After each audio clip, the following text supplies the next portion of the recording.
Hi అండి, అందరికి నమస్తే.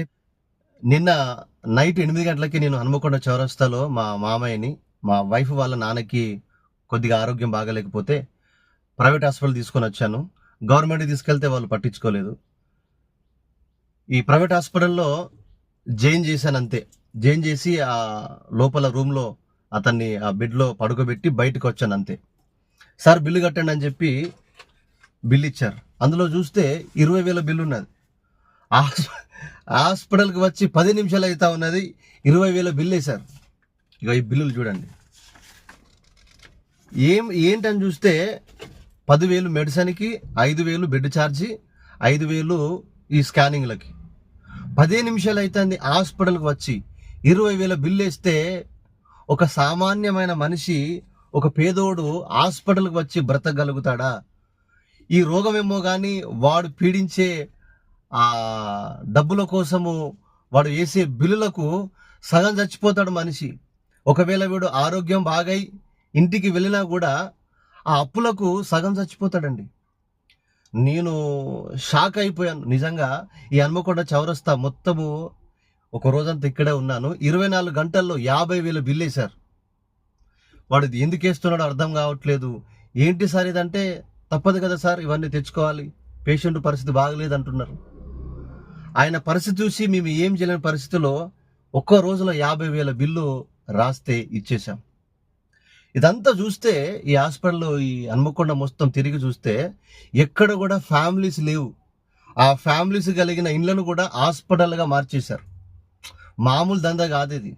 చాలా భయంకరమైన దందా నడుస్తూ ఉన్నది. ఎవరికి ఏర్పడట్లేదు. ఎందుకంటే రోగాలు ఎక్కువైపోయినాయి. మనం తినే తిండి ఏ తిన్నా ఏదో ఒక రోగం వస్తూ ఉన్నది.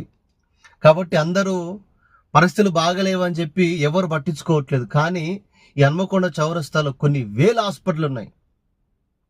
మన శరీరంలో ఎన్ని అవయవాలు ఉన్నాయో అన్ని అవయవాలకు ఒక్కొక్క డాక్టర్. ఎక్కడ గల్లీలో ఉంటే ఆ గల్లీలో కూడా హాస్పిటల్ పెట్టారు. కూరగాయల మార్కెట్ కంటే ఎక్కువైపోయింది. చిన్న చిన్న పాన్ డబ్బాలు ఉంటాయి కదా, అవి అట్లాగా ఈ హన్మకొండ చౌరస్తాలో హాస్పిటల్ పెరిగిపోయినాయి. దయచేసి మీ ఎందుకు చెప్తున్నాను మీ అందరికంటే, ఆరోగ్యాన్ని కాపాడుకోండి. సచ్చేంత వరకు ఏం చేసినా పర్లేదు కానీ హాస్పిటల్కు రాకుండా ఉండడానికి ప్రయత్నం చేయండి. మీరు గమనించారో లేదో, ప్రతి కుటుంబంలో ఏదో ఒక రోగం వస్తూ ఉన్నది. ఎందుకంటే మనం తినే తిండి అట్లా ఉన్నది. ఆరోగ్యం పట్ల మనకు శ్రద్ధ లేదు. ఇక్కడికి వచ్చిన తర్వాత అనిపిస్తూ ఉన్నది, ఏది అవసరం లేదు, డబ్బులు అవసరం లేదు, ఆస్తులు అవసరం లేదు, ఏది లేకపోయినా పర్లేదు, ఆరోగ్యం ఉంటే చాలు అనిపిస్తూ ఉన్నది. దయచేసి నేను కళ్ళారా చూస్తూ ఉన్నాను.